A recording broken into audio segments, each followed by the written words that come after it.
right, we have great attendance today, so that's pretty exciting. My name's Corey Woodley, Chairwoman of the committee. Welcome to Police Advisory Committee. We're just going to start off by going around and sharing where we're from and what our representation is, starting with Matthew and going around here. Matt Sutherland, College Hill. Richard Hume, Pioneer Hill.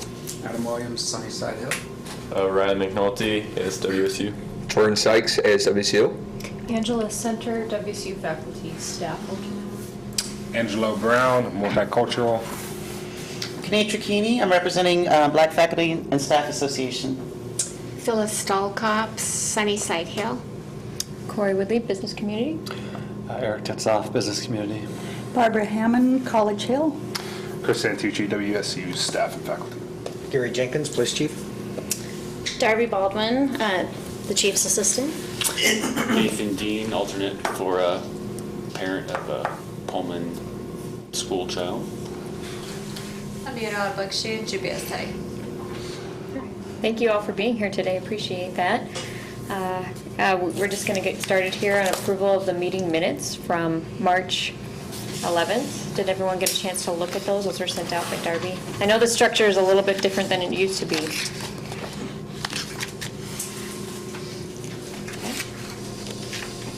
I didn't notice any mistakes. So. Guess I'll make a motion to approve them As presented? Yes. Okay, do I hear a second? Second. All those in favor?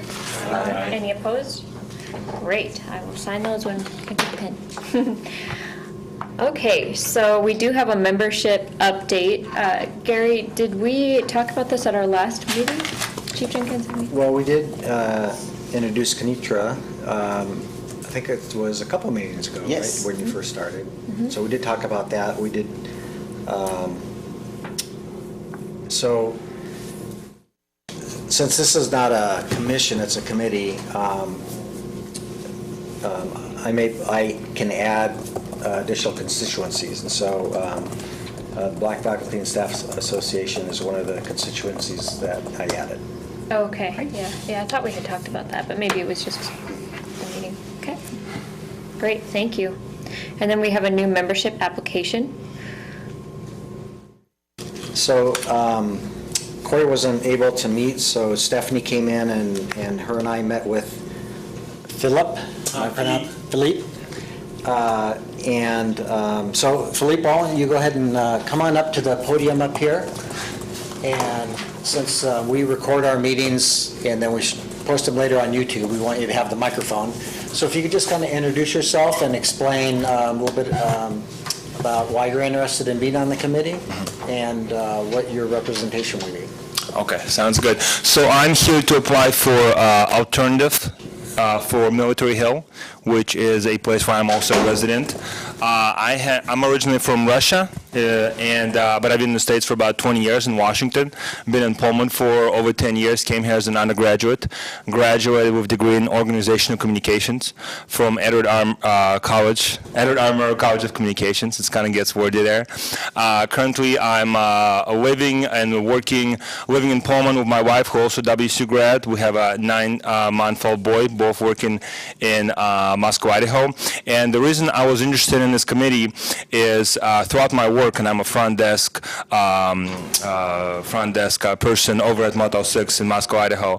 I deal with law enforcement more regular than people would think, and throughout my time in Pullman too, I've come in contact with law enforcement on various different occasions throughout being here. So I figure that my input and being an asset to the committee as a member and as a person who's seen interactive with law enforcement in his job and as a private citizen, I feel like my feedback can be beneficial. And also, I am interning for KRFP radio station in Moscow, Idaho, and we have interest from the community to get to know more about what's going on the committee and with law enforcement in that area, so people can be more informed and they kind of see what decisions being made and where things are coming from. That's about it. Thank you. Thank you. So, and one of the things that Philippe mentioned in his interview regarding the radio station is that he plans to report on the radio the activities of the Police Advisory Committee. Okay, great. Thank you. Do we have any questions?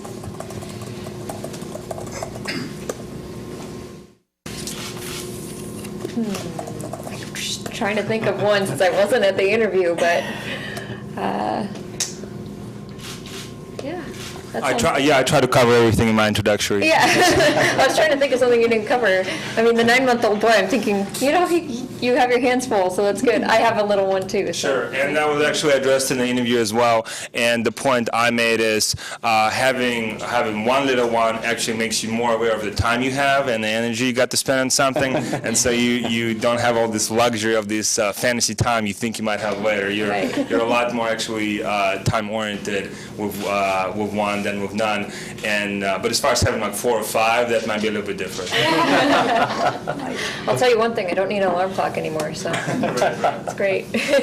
Well, thank you so much, and I appreciate you both being here and being at the interviews, and I apologize I couldn't be there. No, it's okay. At this point, we're just going to have, unless there's any more questions, we're just going to have you step out, and then we'll have a quick discussion, and then Chief Jenkins will come out in the hallway and grab you back. Thank you.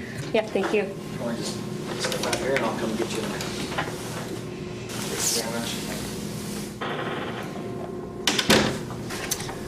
So during the interview, it was very, like he was today, it was very thorough.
Just one for the committee, right? Okay. That's what I was thinking. Well, welcome to the committee. Thank you so much for your application. We're really happy to have you. We promise we'll make the seating situation a little better as time goes on. The committee has become more popular over time, which is a great thing. So we appreciate you being here. Typically what we do during the meetings is we just talk about during the constituencies poll, our area of representation and anything that we notice going on or think about going on that's relevant. We bring it up at that time. But feel free to interrupt at any point if you have questions as we're going through all this. So. Okay, thank you. Yep. If I could, let's go back to the previous item, because I did not discuss the right thing. The new membership, because Kenita's constituency was added a couple of meetings ago. This is a new one. It's Black Men Making a Difference, which is an organization on WSU campus. Mm-hmm. And I've been attending some meetings with their president, Orion Welch, and he's expressed a desire to be part of this committee as well. So we've created a position for him, and I don't think he was able to make it tonight, but yeah, he should be attending future meetings. Great. Thank you for clarifying that. All right, so on to our next agenda item. Officer Germer is here to join us today, and it's from the Regional Drug Task Force presentation, and I believe it's been a long time from other committee members that I've talked to since we've heard from them. We're really excited to have the presentation today. We didn't have a PowerPoint at all, did we? No. Okay, good. That's good, because we were like, we're not going to prepare for one. So, yeah, if you could just stand up to the podium and... So, Officer Germer has been our most recent participant in the Regional Drug Task Force. We actually took Brock out last year just because our staffing numbers were getting so low. And as you know, we're in the midst of hiring staff to fill vacancies. So Brock, we had to take him out of the task force, and we'll hold that position vacant until we get back up to enough staffing that we can put someone in that. So we are committed to participating and contributing to the Regional Drug Task Force. We just can't do it at the moment. But Brock has had the most recent experience in there, so. Brock? So, I'll tell you a little bit about the task force and what they do. You might see some of the drug busts they make on the news. There's a lot that goes into it.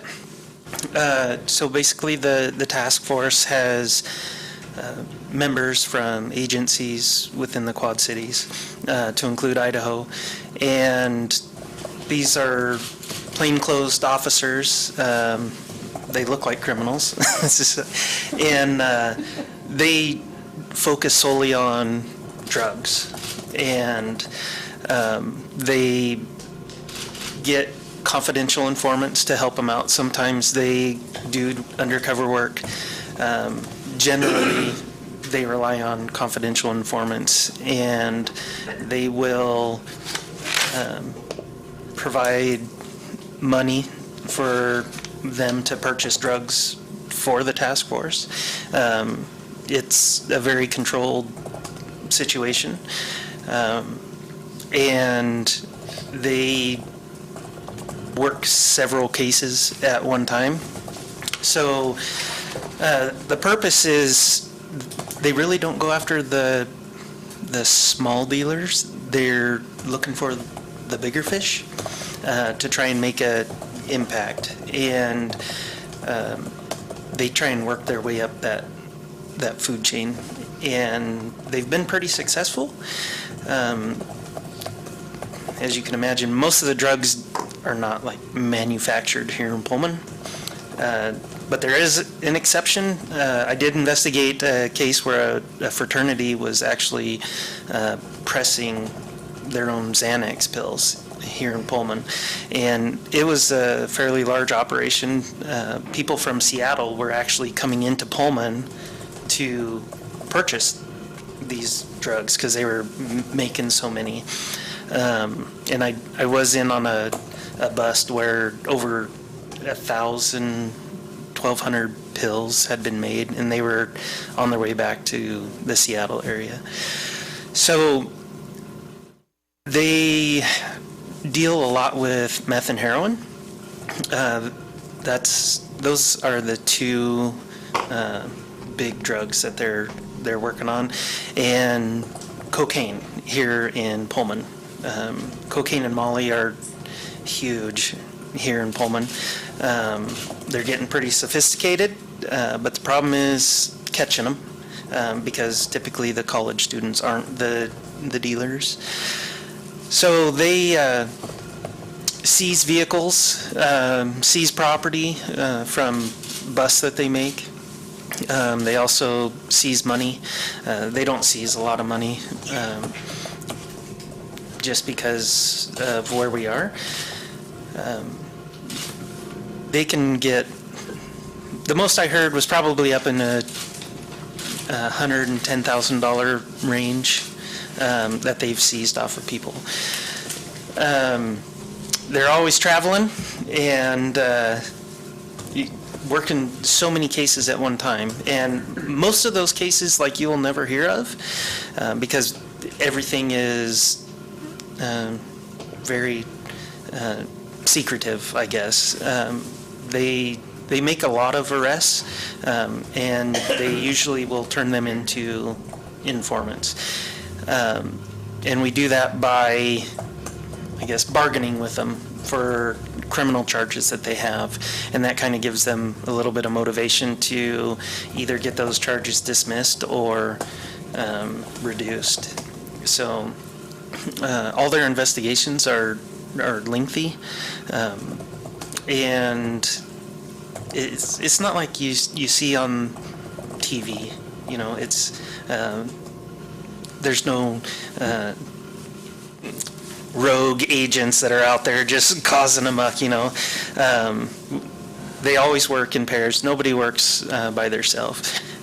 Right now I can think of, there's only 3 in Washington State, from Winton County, Clarkston, and then the WSP sergeant.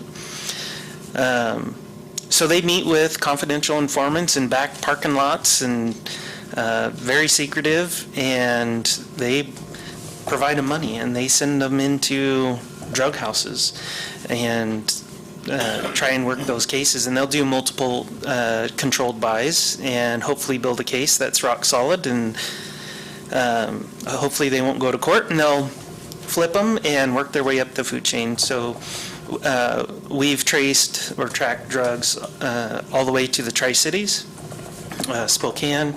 We've done search warrants in both places.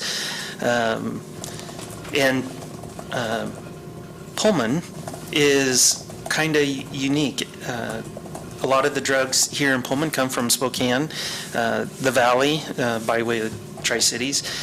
But there's a lot of drug deals that are here in Pullman. For instance, somebody that is picking up down in the Valley, they will meet their dealer here in Pullman, and they're from Spokane. And so there's a exchange here. That's very common. And then, of course, with Moscow. And so I would say the flow of drugs that does come from Spokane and the Tri-Cities definitely comes through Pullman and then works its way to like Moscow and Troy and all that. So a lot of the crime has to do with drugs. Almost all the major crimes that you are seeing on the news in one way or another, it's drug related.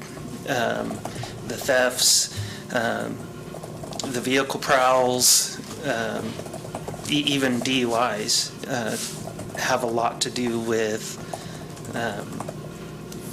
the drugs and people stealing money and selling stuff so that they can get their next fix.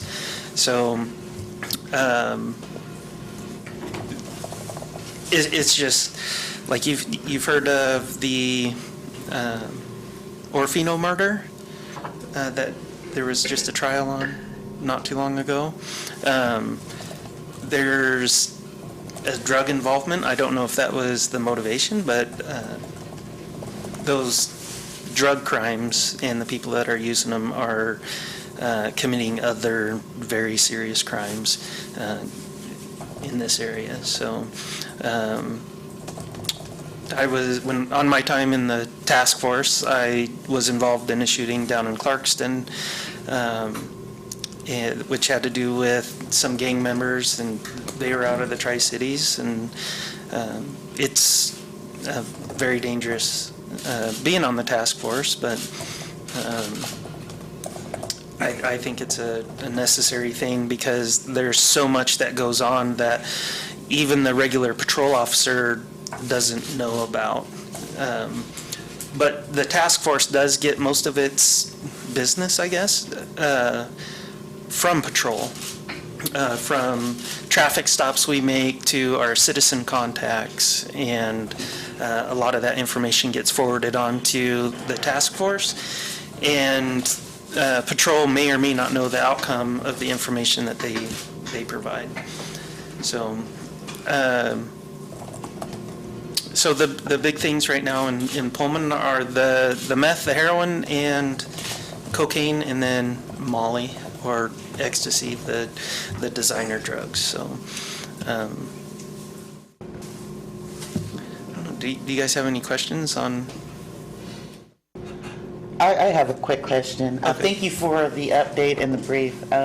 You stated earlier in your briefing that they look like criminals. You said that people are plain clothes and they look like criminals. I'm not from this area. Uh-huh. So can you explain to me a little bit or unpack that a little bit so that I could understand what that looks like to the police department? They just They look like me. No, you'd be pretty clean cut. So they just not, I guess not what you expect. They're wearing dirty clothes, unshaven. Some of them.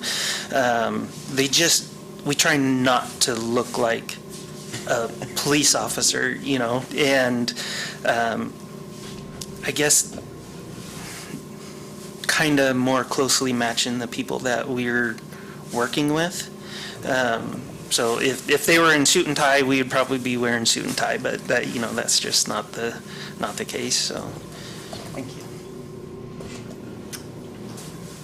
I do have a quick question.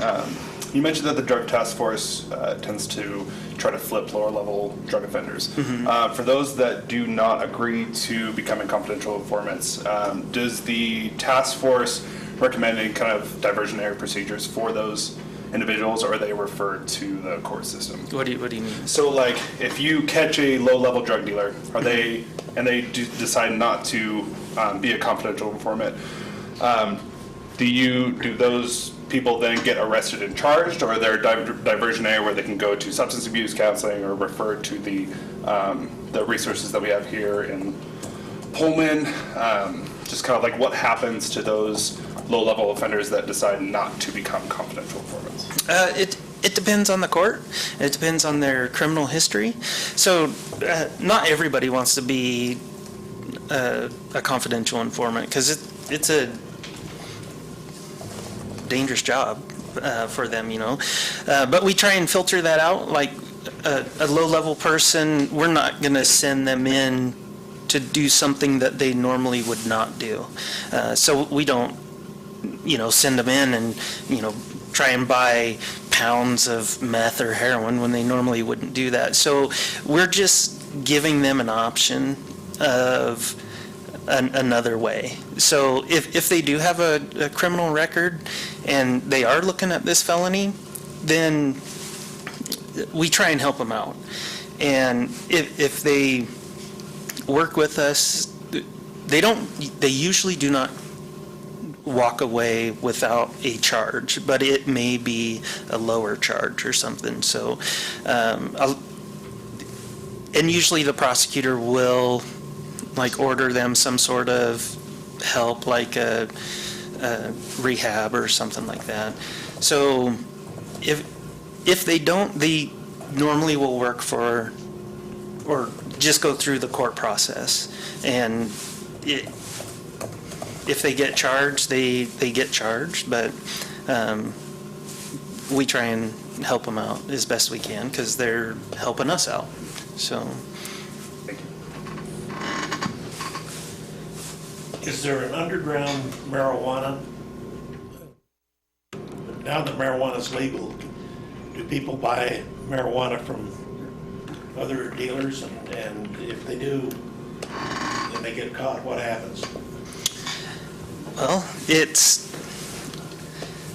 tough to say. So I can give you what I knew a year or two ago. I don't know how it is right now. But back then, yeah, there was a black market for marijuana.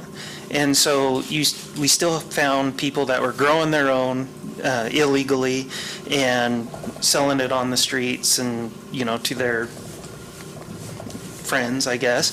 And they're selling it at a much cheaper price than going to the pot shops. And so, yeah, at that time, it was still a felony, and we would still make arrests. But as far as now, I think that has kind of calmed down. I'm sure there's still a black market for it, but I don't think it's as big now just because everybody can go buy it legally. So the problem is catching them.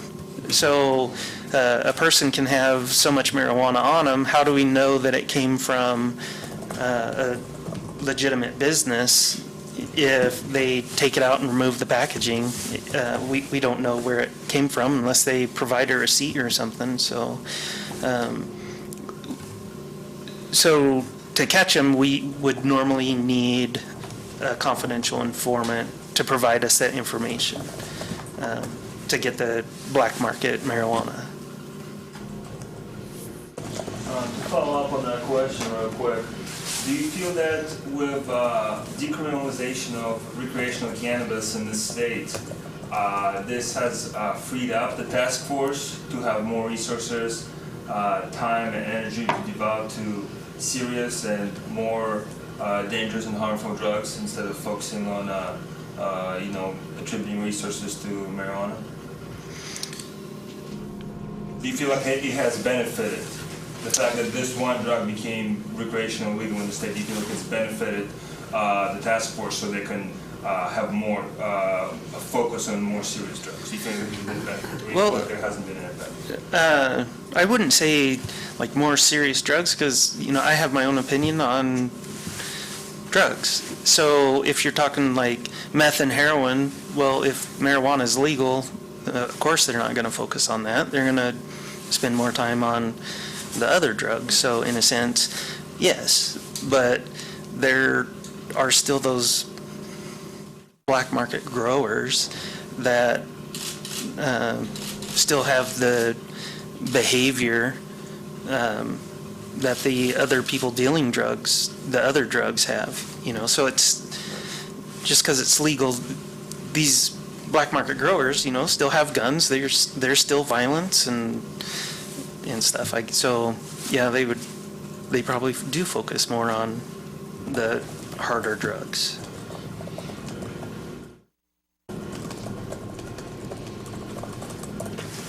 So back to the confidential informants.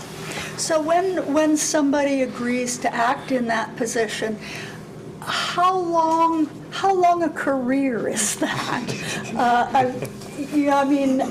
And do some of them become unreliable? I mean, what would be the picture of a confidential informant? Okay. So the task force doesn't work with the best people. Okay. These are people that have committed crimes, and we still have the challenge of establishing reliability and credibility because the information they provide us, we have to rely on if we're going to continue investigating and go to court. So it doesn't mean they're not perfect, but they don't always lie to us. They can still be honest with us, but we have to be very careful to corroborate what they're telling us. So just a typical informant, there will be a contract.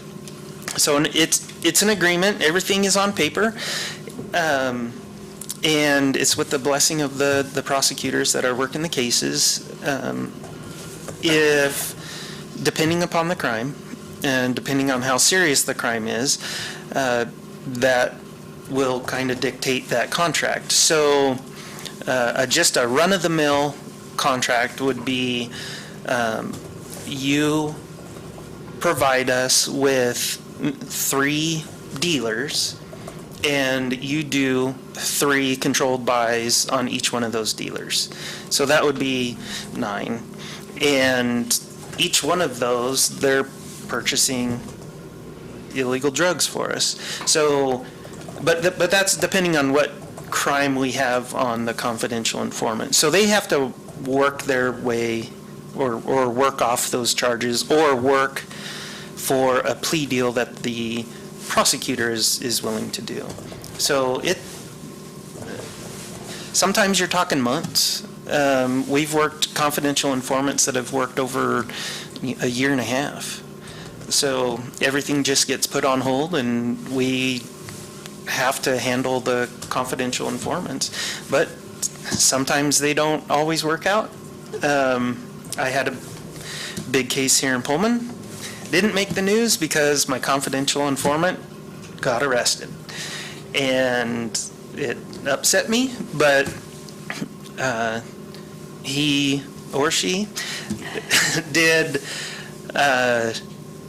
17 buys for me here in Pullman and his contract was for 18. And after the 17th, he got busted, and all those cases that I had on multiple people, and I have spent thousands of dollars, and all those cases were done, and I lost all that work. So, but he paid for it. So, Thank you. yep.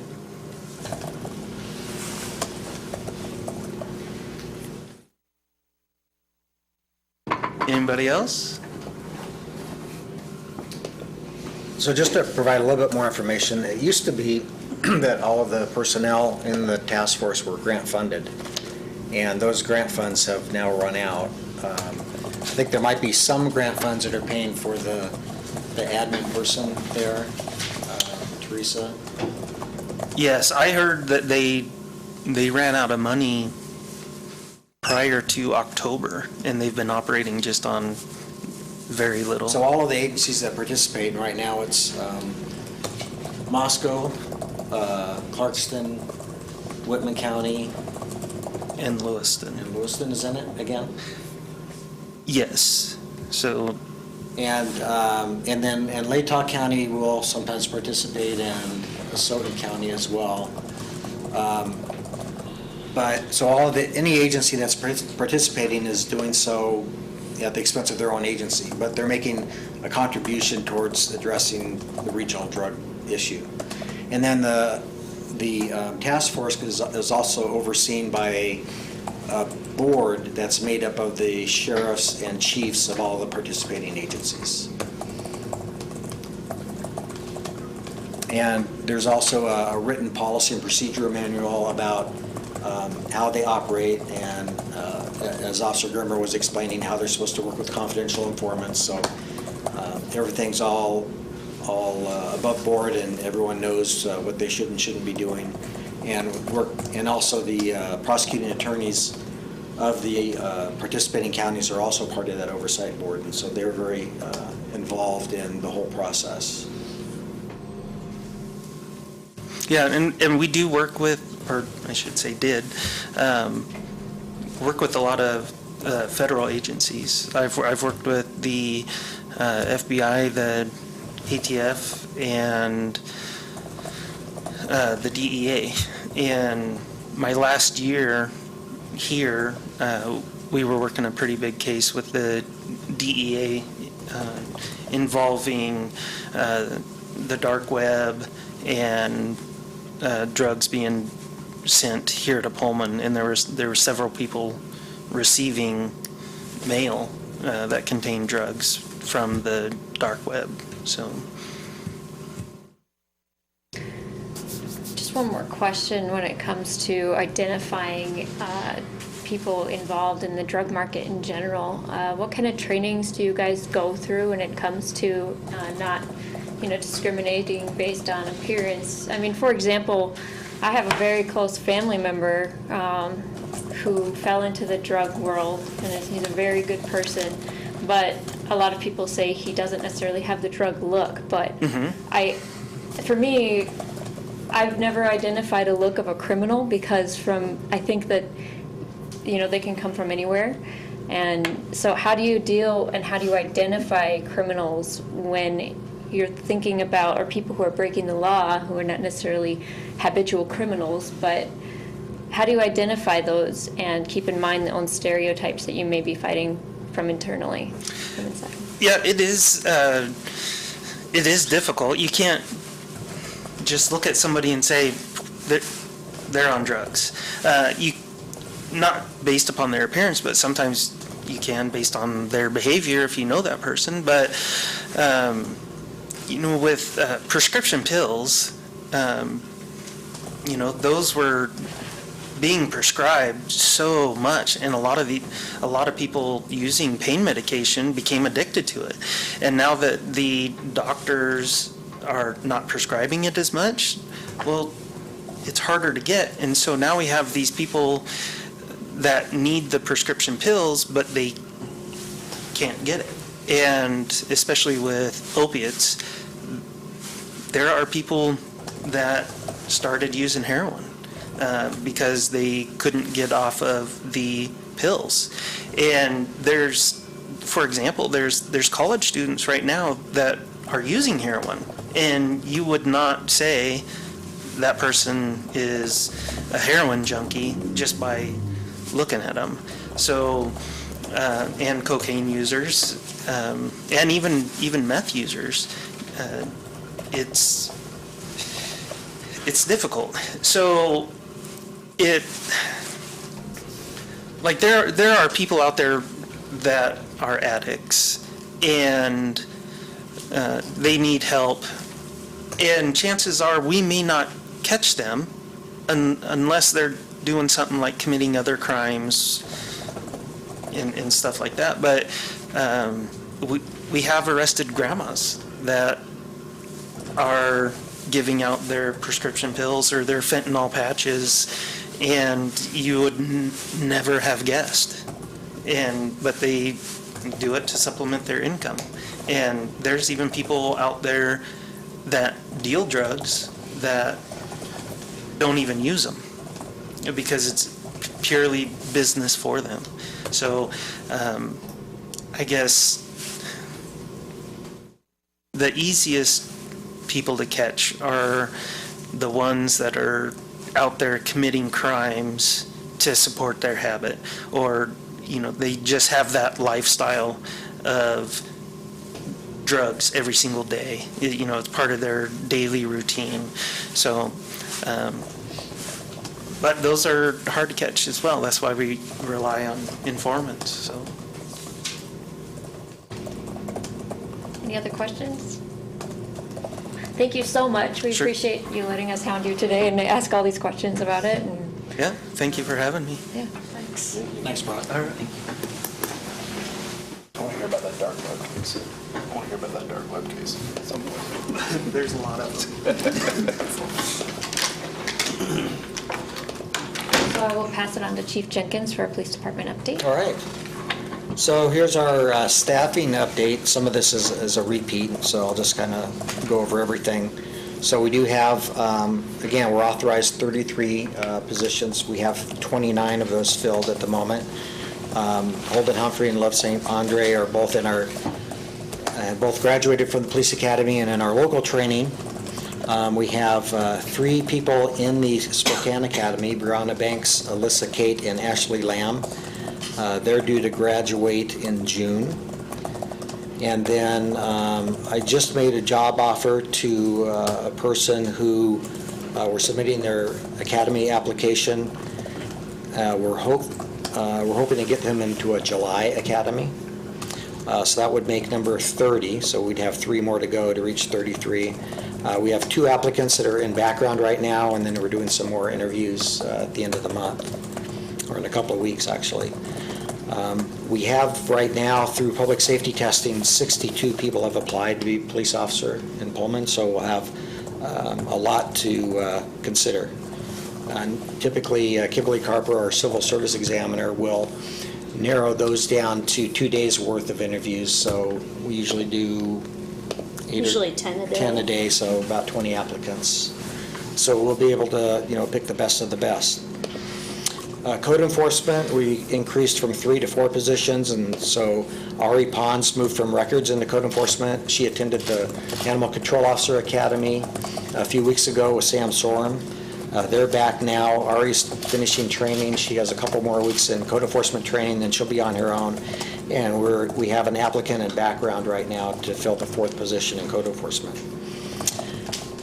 And we are doing a background now on a record specialist to fill the vacancy left by Ari, who left to go to code enforcement. So that's where we are staffing-wise. The last couple of weeks, I sat down and met with the new Dean of Students, Jill Creighton at WSU. And so I think we'll have a really good working relationship. And she came out and attended all of our shift briefings to introduce herself to our staff and start a communication with them. A few weeks ago, I made a presentation to WSU Health Promotion Team. We had a group of Kasai, Japan junior high school students visit. That's our sister city. And we'll usually get a few groups from Kasai, Japan a year out. And they come and tour all the city facilities and the university. And so we had them. We had 3 officers attended the Kittitas Sheriff's Deputy Ryan Thompson's funeral. That was a few weeks ago. City Council and County Commissioners had a joint workshop to discuss the future of the District Court with the City Hall moving from this location. And the decision they made was that the District Court would not move with City Hall, but that it was important to keep District Court in Pullman. And so they're working on, the temporary plan is to keep District Court in this building for about 2 years. And so they're going to have to work out arrangements regarding the maintenance of this facility to keep them here. And so that's in the works right now. And then they'll have to come up with a plan for the future District Court beyond that 2-year period. I'm leaving tomorrow to go to Reno to the, it's an Alliance for Innovation Transforming Local Government Conference. Adam Lincoln is very involved in the Alliance for Innovation organization and wants the city to become more involved as well. And while we're there, they are going to be giving us an award for outstanding achievement in local government innovation for our drone program at the police department. So we made in fact, we should have had it set up tonight to show the video, but we did make a 3.5-minute video that will be showing at the awards presentation about our drone program. So if you Google on YouTube, Pullman Police Drone Program, you'll probably find it that way. And I tried to put it up on our YouTube channel, but I don't know if I was successful or not. But it is on YouTube somewhere. So you can take a look at that. And while I'm gone, David Macon, who couldn't make it tonight because he's on his way to Washington, D.C. right now, but he notified me a couple weeks ago that this week at their annual Criminal Justice Awards ceremony, they're going to present me with a Community Partner Award for all the work that we do with them in research and supporting the research. But I'll be in Reno, so Adam Lincoln is going to attend that for me. That's all I've got. Thank you, and congratulations on that. Thank you. That's great. That's great. All right, we're going to start with our constituencies poll. Matt, will you start us off? Yeah, College Hill. I think some of the biggest concerns that I have heard revolve around, sexual assault and stuff like that, especially during the climate now. People are becoming a lot more aware of it, and I think in a good way addressing their concerns more frequently, but that's been sort of what I've heard lately. Just curious, as I drive up to campus every morning as a retiree for coffee, I see a sign there from the WSU police. Studded snow tires need to be off April 1st. What's your policy? If you hear somebody, you can hear them if the studs are still on, do you pull them over and give them a ticket, or do they have to have a violation, or do you give them a warning? What is the policy? Well, it's a violation on its own, and an officer can stop someone and issue a citation just for that violation. So it is something we enforce. I couldn't tell you right now how many tickets we issue. We don't have a lot of violations, but like you said, they're easy to pick out because they make more noise than normal. But it's our policy to enforce that, whether it's a warning or a ticket. So this is serious, it's not a bluff? Right, it's a violation. Sunnyside Hill, and I don't have any comments or anything to report. ASWCU, I don't have anything. ASWCU, excuse me, I'm curious, especially with the weather warming up and more people, especially in the College Hill area and students in general, being more out and about during the daytime. Do you think that there's anything specifically that the student body might be able to do to help make your guys' job easier as the weather gets warmer? Well, typically what we see when the weather gets warmer is more parties and more noise complaints.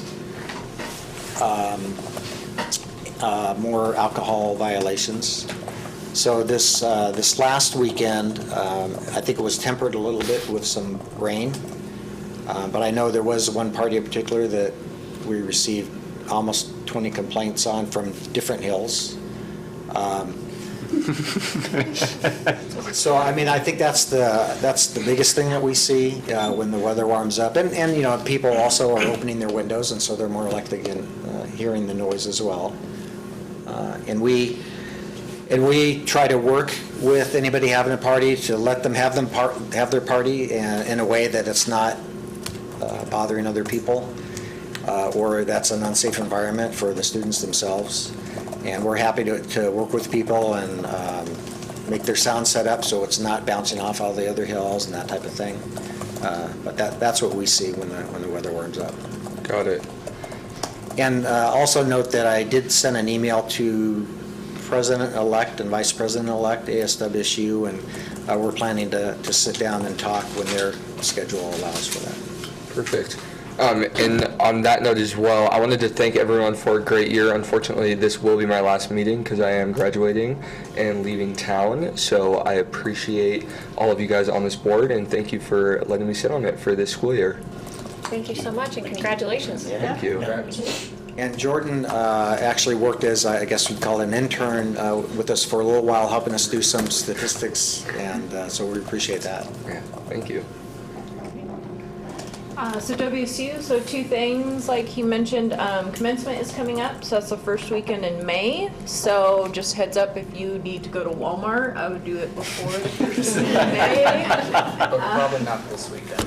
Yeah, now this weekend is also Mom's Weekend. I remember when I was an undergrad on campus, Mom's Weekend was wilder than Dad's Weekend, so I'm sure that that's fun from the police perspective as well. So yeah, Mom's Weekend is this weekend, commencement is that first weekend in May, probably good weekends to tag. The other thing that we're just kind of hearing some background rumblings on campus was the armed robbery instance at the Bud Hut. The Bud Hut. The whole gun bad guy situation makes everybody on campus just super nervous. So from a faculty staff perspective, we start kind of re-going over those active shooter trainings. We start to see a lot of rumblings from parents on some of the Facebook group sites about kind of what's going on in Pullman in terms of that. So it's just kind of on the forefront of our mind when we're on campus. So just to let everyone know about that, it occurred in the county area at the Bud Hut, which was the old winery off of 270.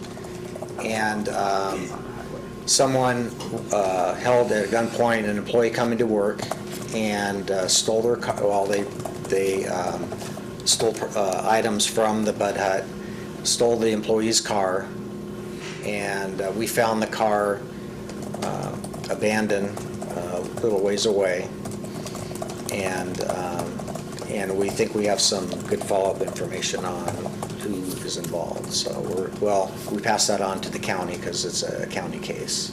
That happened this morning. Where was the car abandoned? It was near off of Sunshine. Sunshine.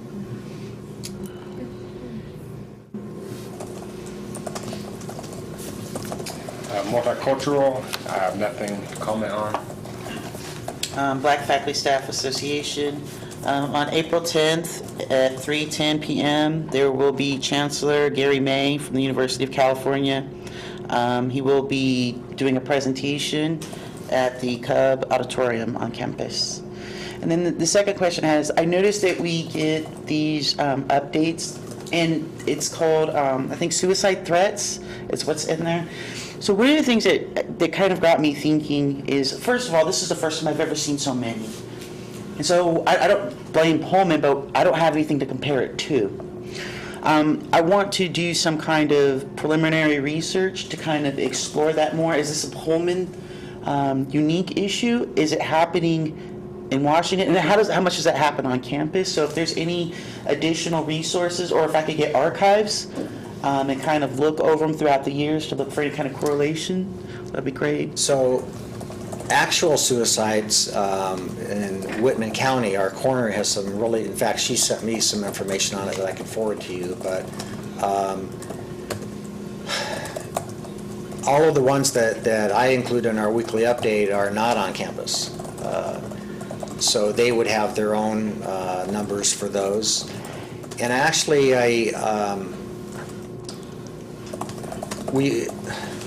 once we started, I've noticed an uptick in them, which is why I started to put them on the weekly recap, because it is concerning. I'm trying to think of a good place to go. Probably one of the places that I would go to would be counseling services, because they would be aware of more than we would even be aware of, because they come into contact with students that not only we have contacted, but maybe will self-report to counseling services or been referred by someone at the university. So, Barbara, do you? Yeah, counseling services would, at WSU, would have a good record. You could also contact Palouse River Counseling and talk to their crisis person, because they get a call for when there has to be an intervention, then that is the person who does it. That's the way Washington's set up. And I can talk to you about this after the meeting. Thank you. And I know at an event I was at recently, Mary Jo Gonzalez was telling me that, those are concerning to her too. And she had recently talked with Annie Pillars, our coroner, and I think she's looking at trying to do more, I think, on campus about that as well. Thank you. What other departments have the same category as you, though? Like if she wanted to look at other places? Like is that like a standardized report that other places would necessarily like if have? if somebody were to ask us for those numbers, they wouldn't necessarily be easy to come up with, because we don't have them all categorized like with attempted suicide or threat of suicide. They're under a bigger heading, so it's really agency by agency of how they categorize those calls to be able to find them. Yeah, it's not like some of your things that you have reporting obligations Right. for, where there's like standards of what is what, and you have to. It's not like that. Right. Yeah. It's your own created category. Yep. Yeah. But university counseling centers keep pretty much a national database, and they communicate with each other about that. And so you do have comparative statistics for that particular population. Yeah. Which on the one of the stats that I was a little bit surprised at, that I got from the coroner, was the completed suicides. I was expecting to see a big number in the younger age population. 50% of them were over 40.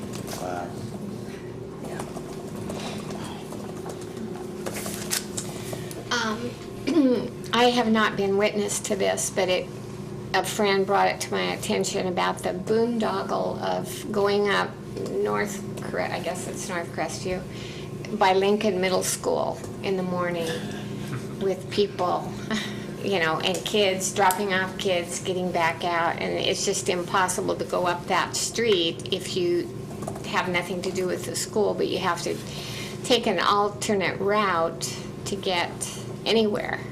And again, I haven't done this, but some friends told me about it and asked me to bring it up.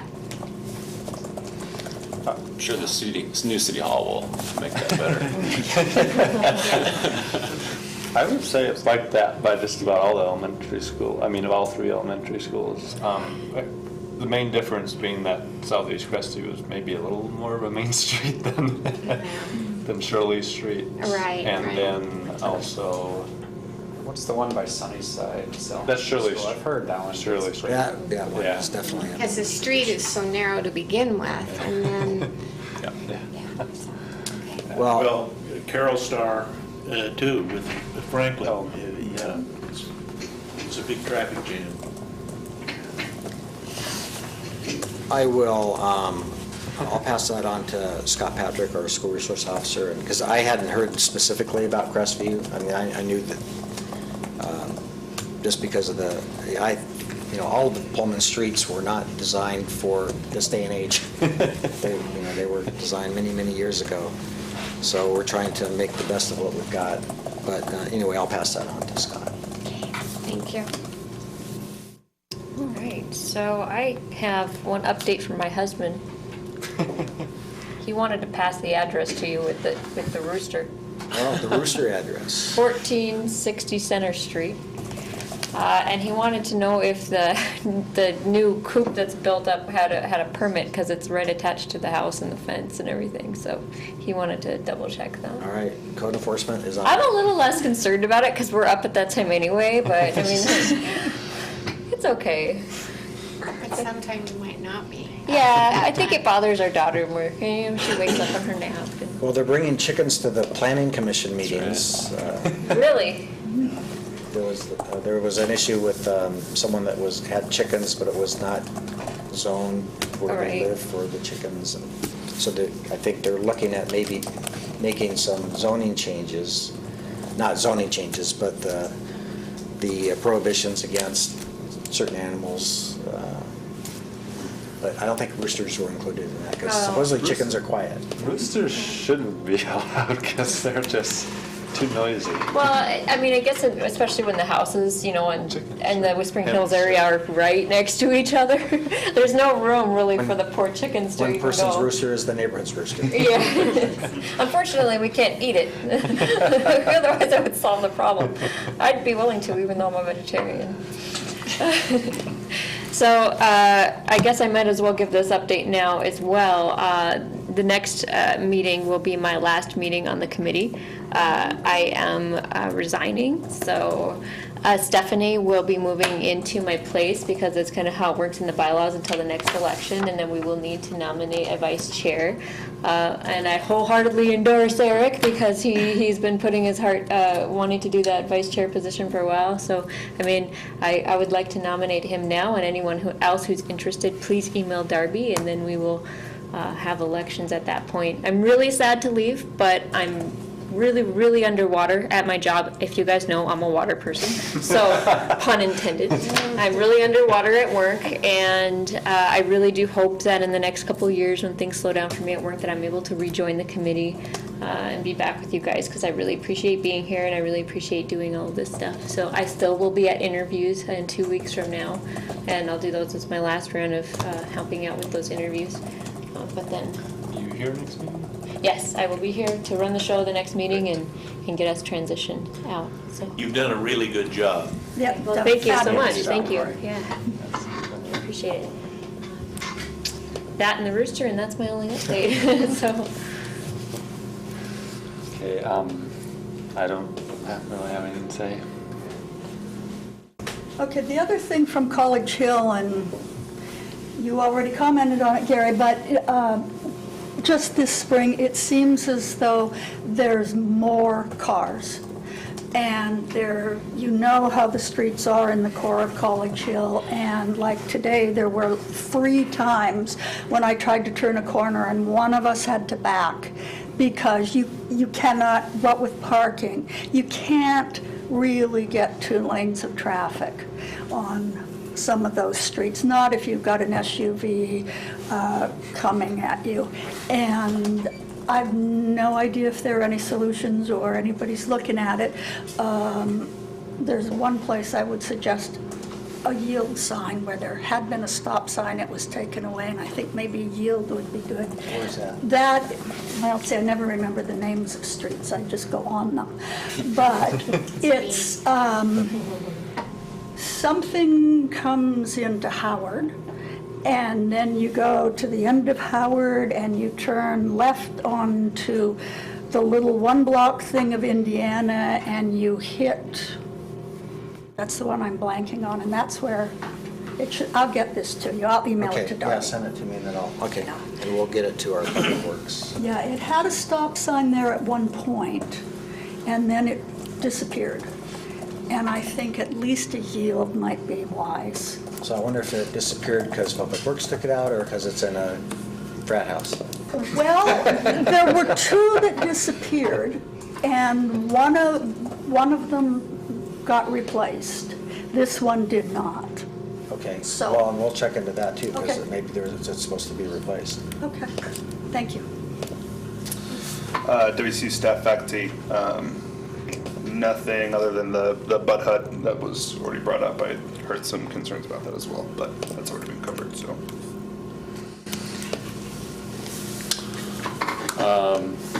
I don't have any specific concerns from the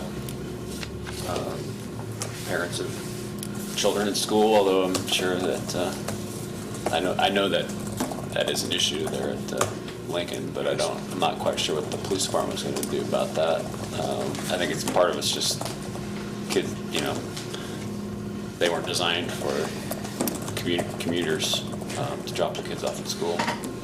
Used to take buses and walk a lot more than people do, so that is an issue there, but I'm not quite sure what the police department could do about it, because they're just a huge line of cars waiting to get into the roundabout, so.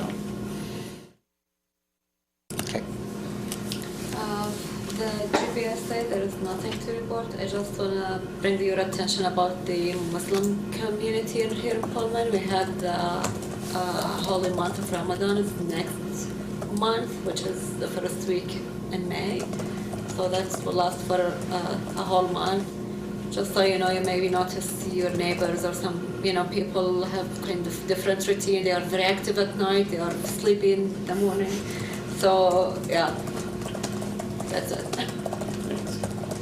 I don't have any pressing matters, but I do want to bring up an issue that plagues this community every single year, and it's what happens every winter with everybody driving their cars and all the multitudes and multitudes of accidents we see every single winter on just about every hill. The whole town is a bunch of little hills, and they're not, some of them are more have a bigger slant, some of them are more curvy, but the problem I see is a lot of drivers who don't understand that when the white stuff is coming from the sky, like it's going to be worse to drive on the roads. And I see this time and time again. I help people out and ask, oh, do you guys have winter tires on? And they never do, because they assume that there's no snow today, there's probably not going to be any snow tomorrow, but the way it's going to happen is going to be snow over the night, and then there's going to be ice, and then everybody's going too fast down the hills. And I feel like there's just a general unawareness of how a person should drive in these kind of conditions,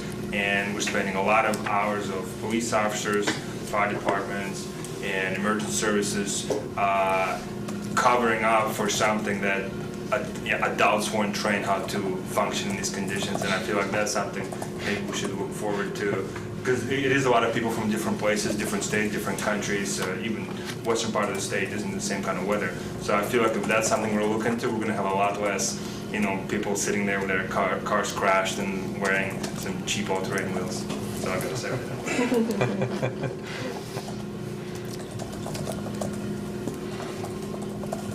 now. All right, so we made it through that. Do we have any public comment? Okay, our next meeting is May 13th. So, other than that, I think we can have a motion to adjourn. So moved. I second. All those in favor? Aye. Any opposed?